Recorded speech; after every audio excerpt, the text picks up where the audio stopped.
राम राम दोस्तों, मेरी माताएं बहनें, मेरी बेटियां, सभी के ऊपर बाबा नीमकरोली महाराज जी की अपार कृपा हो। यही मेरी मंगल प्रार्थना है। बाबा नीमकरोली जी से मेरी माता शेरावाली, मेरे सभी देवी देवता, मेरे श्री राम जी, मेरे हनुमान जी, मेरे शिव शंकर महादेव जी, मेरे गणेश भगवान जी, मेरे सभी देवी देवता आपके ऊपर मंगल आशीर्वाद करें, आपके सारे कष्ट हरें। यही मेरी प्रार्थना है। मेरा जो भाई भी मेरे साथ में उसके सारे कष्ट दूर हो, बस और कुछ नहीं चाहिए मेरी मोहब्बत।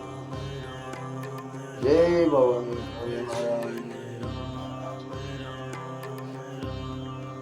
तो दोस्तों, आज मैं आपको शिव महापुराण की एक कथा है।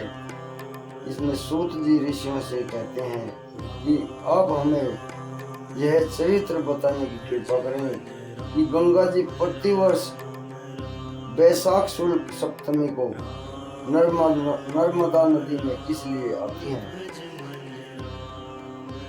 तो ये गंगा जी प्रतिवर्ष बैसाख शुक्ल सप्तमी को नर्मदा नदी में आती है। इसके लिए इसका कारण पूछते हैं ऋषि।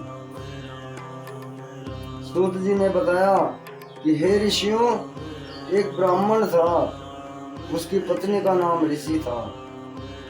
वह नर्मदा नदी के तट पर रहती थी। उसका पति पूर्व जन्म के पापों के कारण तरुण अवस्था में मर गया। उस बाल विधवा ने नंदिकेश्वर महादेव की बड़ी तपस्या की। वह शिव जी के ध्यान पूजन भजन में तल्लीन रहने लगी। वह पार्थिव लिंग बनाकर तपस्या में लीन रहने लगी। उन दिनों एक दुष्ट असुर उधर आ निकला। वह बहुत ही शक्तिशाली तथा मायावी था। उसकी दृष्टि बाल विधवा तपस्विनी पर पड़ गई।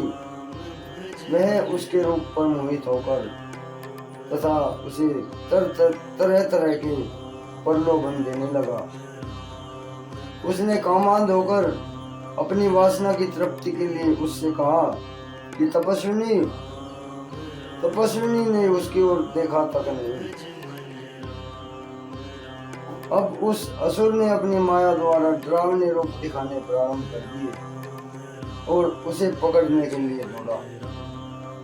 वह डरकर शिवलिंग से चिपट गई और शिव जी से प्रार्थना करने लगी। उसकी आर्त पुकार सुनकर भगवान शिव जी प्रकट होकर हाथ में त्रिशूल धारण किए उस दुष्ट को वहीं भस्म कर डाला। इसके पश्चात उसे सौम्य रूप से दर्शन देकर भगवान शंकर ने वरदान मांगने को कहा। वह ब्रह्माणी हाथ जोड़कर प्रार्थना करने के बाद विनीत स्वर में बोली, प्रभु, आप भक्तों के रक्षक और शरणागत वत्सल कहलाते हैं। आपके चरण कमलों में मेरा बारंबार प्रणाम स्वीकार हो। मेरी हार्दिक इच्छा है कि आप इसी पार्थिव लिंग में सदैव विराजमान रहें और आपके चरणों में मेरी भक्ति सदा बनी रहे। शिव जी बोले, हे देवी, तुम्हारी अभिलाषा अवश्य पूरी होगी। इधर पतित पावनी गंगा जी भी लहराती हुई दिव्य रूप धारण कर ब्रह्माणी के पास आकर बोली, हे कल्याणी, मैं तुमसे प्रसन्न हूँ। मैं प्रतिज्ञा पूर्वक कहती हूँ कि प्रतिवर्ष वैशाख शुक्ल सप्तमी के यहाँ आया करूंगी। और इसका कारण यह है कि जहाँ भोले शंकर का निवास हो जाता है, वहाँ मेरा आगमन परम आवश्यक है। गंगा जी का यह कथन सुनकर ब्रह्माणी अति प्रसन्न हुई। भगवान भोले शंकर तभी से इस पार्थिव लिंग में विराजमान हो गई और तभी से वैशाख शुक्ल सप्तमी के दिन गंगा जी वहाँ आने लगी। तभी से यह तीर्थ नंदिकेश्वर नाम से प्रसिद्ध हुआ। शिव शंकर महादेव बाबा नीम। दोस्तों, आपने शिव महापुराण का पाठ सुना है, इसे आगे भी शेयर करें।